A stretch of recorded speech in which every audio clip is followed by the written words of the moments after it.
Hey everybody, welcome to Fantasy R&R. This is your host Ryan. And I'm Rob. Let's jag off. This is Fantasy with Rob and Ryan, Fantasy R&R. First of all, I just want to say our thoughts and prayers are with Joe Biden and the incoherence he's dealing with right now. We really feel for the guy. Saturday, January 7th at 8:15 p.m.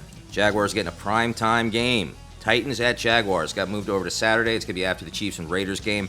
This is going to be a banger. Rob, we're just jagging off today. I want to talk about this game. What excites you right now? Well, a whole lot. I believe, just like when we talked about against Houston, I don't think this is going to be much of a game at all. I think we're going to beat the crap out of them, and I cannot wait to be celebrating yet another Jaguars victory and get into the playoffs by winning this division. Ryan, this has been a miraculous season. We've been talking about it all year long, and it's about to come to an end and a beginning at the same time. How excited are you? I'm incredibly excited.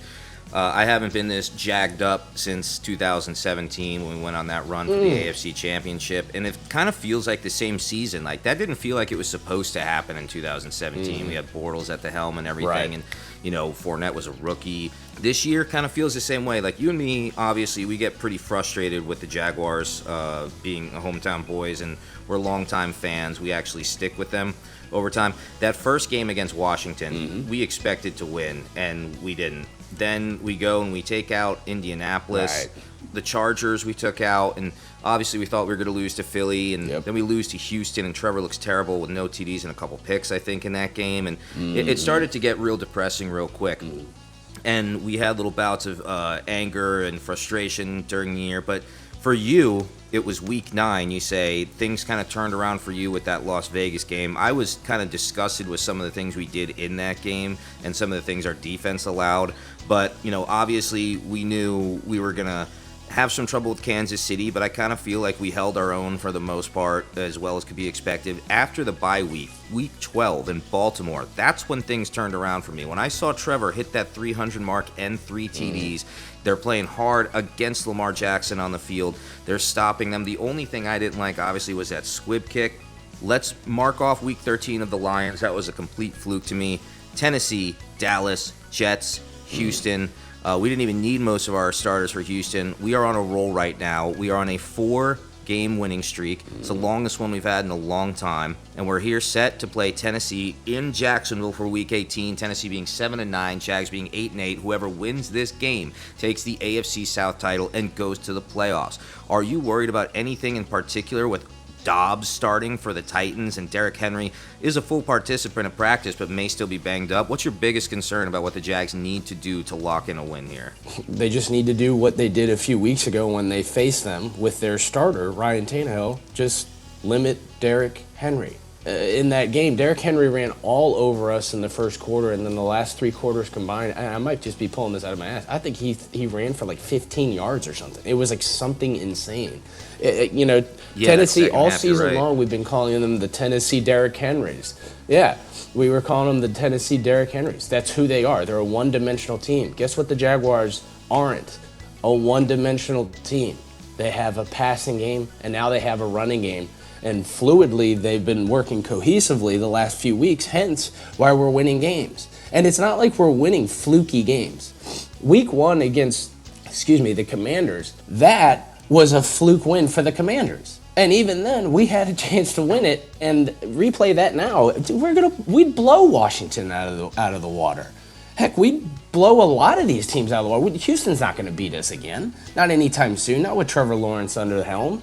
This is, what we've seen, and I remember the Raiders game again, we're going back to week 9, what you were talking about, where I was just like, I think we actually have a pretty formidable team here. We finally came back from losing and won a game in fine fashion, mind you. Remember, Devontae Adams was, again, first half was crushing us. It might even been just the first quarter alone. Yeah, and then all of a sudden, the defense just locked in on him. Yeah, and we stopped them from scoring just like we did against Tennessee. That's how, to kind of circle back now, this defense. It's a young and hungry defense. It is very similar to the 2017 because, like you're saying, nobody expected this. But like I think I think like week 2 or week 3, I started telling you, man, I think this defense actually looks pretty good. You know, Devin Lloyd looks like an absolute phenomenal pickup. Trayvon Walker, hit or miss. I mean, it is his rookie year. But Josh Allen is still a beast. He's been coming to his own as of late. Remember, he had a very slow start. The Jaguars are not perfect, too, on top of that. We're one draft away from getting one more corner, and we desperately need an edge rusher. That's something else that I'm not really talking about too much. I think Cisco has kind of stepped it up a little bit in the safety position. I don't think, maybe the game slowed down for him a little bit. Again, you're thinking about a second year from him, from Syracuse. The offensive line has been formidable all year. Evan Ingram, we started peppering him in the last few weeks. We start spreading the ball more. One thing, and then I'll jump back to you, Ryan, that I've noticed recently is ETN's being involved in the passing game. That was, I think I said even on this podcast a few weeks ago, once that happens, watch out. Because now you have this guy who has just been lights out since taking over the running back position, albeit a couple weeks where he had to make an adjustment. He has looked really, really good. That 62-yard scamper against Texas, that's when I was just like, this game's done. Like, we're going to obliterate this team. Yeah. And I don't really feel like there's a lot of teams that scare me going forward, including going into the playoffs. Well, it's amazing. When you look at it from a fantasy perspective, this is exactly what we said, what you were saying earlier, is how we call them the Tennessee Derrick Henrys. I had that problem with the Jaguars earlier in the year because you've heard me rant about this on the phone. It's great for fantasy, and we get excited when that stuff happens for fantasy, but being Jaguars fans, that's not how you win football games, and we know the Titans have never been successful long-term doing what they do with Derrick Henry. We were starting to do the same thing with Etienne, and now you're right. We're kind of spreading the ball around. We're getting Ingram involved.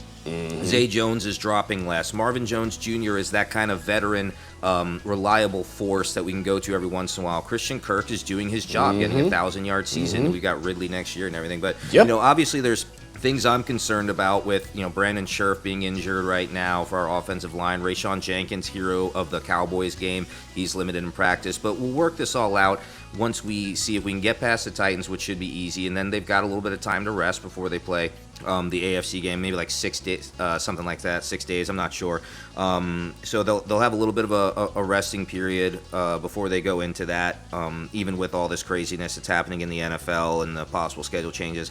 I will say this, though. The way Trevor Lawrence has been playing, I am not scared of Tennessee's defense right now. Tennessee's defense, I don't know if you're going to believe this, but in the fantasy world, in our league, ESPN scoring system, which I think, honestly, not to toot my own horn, I think I've got a great defensive scoring setup. I punish what needs to be punished, and I definitely reward what needs to be rewarded. Over the past 5 games, Tennessee has only racked up 8 total fantasy points on defense, and we're probably going to destroy them. Dallas put up That's a combined total? That's a combined total over the past 5 games. That's terrible. 8 points total. Philadelphia put up 35. Jacksonville, we put up 36. Then 17 from the Chargers, 19 from Houston, 27 from Dallas. I don't see that changing in the last game of the season because you got to look at what the Jaguars have done the last 4 games, and it's completely the opposite of what's happening to the Titans right now. They're getting hurt, and they're not putting up points. Their defense is falling apart. This would be a miracle for the Titans to win. They've only got Treylon Burks and Robert Woods as main options, and neither one of them are doing great this year. They're both barely top 65 wide receivers. Austin Hooper, top 24 in fantasy. Dobbs he used to be on our team. He was drafted by the Steelers back in the day. Doesn't get to play much, but every once in a while he's a starter and a formidable backup, but that's what he is. I mean, we're playing against a second-rate guy. Nick Westbrook-Akine, I would say that he's probably, their most talented receiver on the field, but they kind of use him a little bit more gadgety. He's kind of like the Keelan Cole we used to have. Like, he was probably one of our better talents on the field, but we just don't use him the same way. When it comes to DFS, let's say this week you have to play Titans and Jags. You're just going to do one game. It's like you would pick all the Jaguars against all the Titans. Like maybe Derrick Henry is one of your running backs, right? Yeah, and even then, where the cost of where Derrick Henry would be, and I'm sure ETN would be not as much just because Derrick Henry is that name, I'd still take ETN over that. And because in my opinion, I mean, we're talking about Derrick Henry coming off of another injury here after last year, the speculation that we had, remember? Man, he runs a lot, and Tennessee relies on him so much. Sure hope he doesn't get injured. Gets injured, misses half of the season practically, and then comes into this year and is starting to get injured again. That's very concerning. It wouldn't even shock me. He takes 1 or 2 hits against, again, a young and hungry freaking Jaguars. I just like the mentality in that locker room has to be, and I just read an article last night. Trevor Lawrence, everybody, they're like, we cannot wait for Saturday. Evan Ingram, we are just ready. Like, we're happy it moved up a day because we're ready to freaking play this game. Dude, they are going to come out guns a-blazing, and they are going to hang a nasty, nasty number against this very porous Tennessee team. It's at home. Dude, TIA, they're already saying it's $99 standing room only. Those are the only tickets available right now. And they said those even went up just from last night to $130. Let's go. This place is going to be slammed, man. I know. Let's go Jags, man. It's just freaking, what a great season, too, on top of that. Yeah. To watch the progression of what we've seen with Doug Peterson, his coaching staff, and Trevor Lawrence. I know we talked about that last week or whatnot, but what a phenomenal year. And I mean, it's only getting better.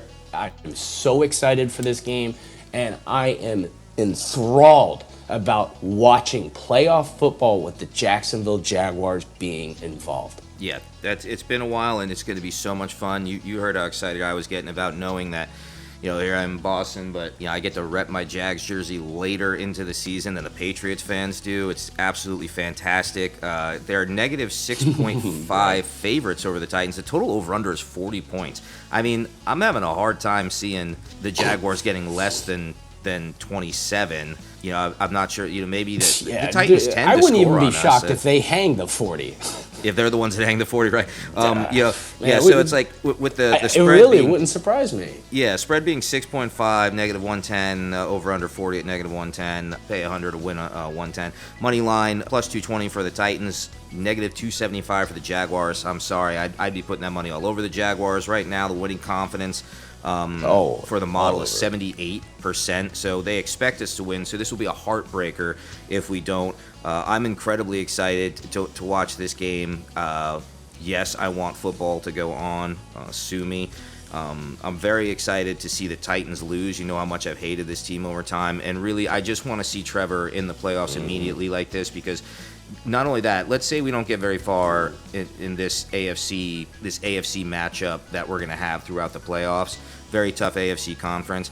Trevor's going to have immediate playoff experience, and he's getting it from a coach who has Super Bowl winning experience. So this could not be a better position for Trevor Lawrence to go into his third year, and we are primed to look even better than we ever have going into this third year. I think we look better than 2017 going into next year. So Trevor, that's where I think our confidence and our focus needs to lie, is just making sure we put the guys around him that need to be around him, and let guys like ETN be a tool, not just the whole game plan. Ridley coming next year, very, very excited. Final thoughts, what's your score prediction for this game? 40-10. I just think we're going to embarrass them. I think it's going to be embarrassing. I think the only time they score, Derrick Henry might get loose if he does, but it'll probably be a garbage time touchdown. Real quick, Dobbs was signed 2-3 weeks ago, man. We're talking about Dobbs facing a talent in Trevor Lawrence that has been groomed all season long. And, after everything that happened last year, we don't even need to talk about that any further. Dude, this Jaguars team, this is so exciting. Jaguars are going to destroy Tennessee. There's no ifs, and, or buts about this. They're going to score, and they're not going to stop. And I guarantee you by the fourth quarter, we're going to see a mass exodus of the starters again. Trevor Lawrence, ETN, everybody's just going to start sitting, and we're going to celebrate. We're going to win this division first year with Doug Peterson, again, who deserves Coach of the Year. And the Jacksonville Jaguars are going to the playoffs. I like it, and I think I'm going to go ahead with 31-17. Like you said, sometimes Henry slips in on us a little bit, and they get, into field goal range and stuff. But, I could see this going over 40. I think the Jaguars are going to put up a number of points. Like you said, their offense has been on fire lately. So I'm going to go with 31-17. Yeah. Jaguars win, move on to the playoffs, and we'll see what happens from there. So, with that said, I just want to, one last thought that I'm going to paraphrase the phrase of my old neighborhood. The rest of the countries, the world is not a patch in our genes. If we do what we want to do, we need to do. You heard it here first. This is Fantasy R&R with Rob and Ryan. We will see you next time.